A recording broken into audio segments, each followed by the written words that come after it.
You may have recently watched many YouTube videos about making money with ChatGPT. They claim that you can earn thousands of dollars in 4-5 days.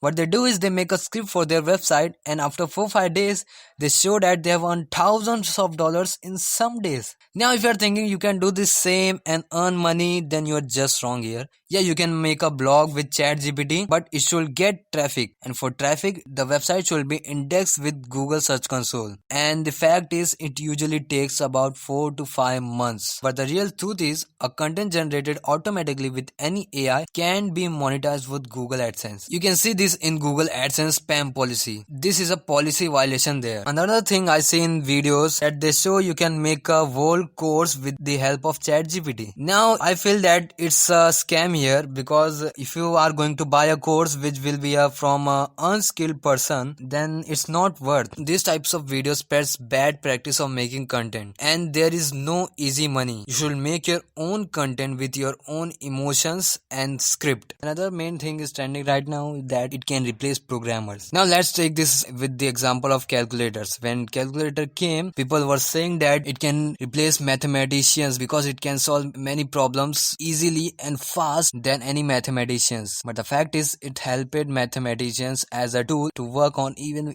bigger projects. Now let's take another example of WordPress. When WordPress came, people were saying that it will replace web developers, but the fact is just help it as a tool, work with convenience to make a website fast. Now you can relate these things with ChatGPT. We should see ChatGPT as a tool for programmers which can help us to program better. It's a great tool and we should utilize it to make better programs. And thanks for watching.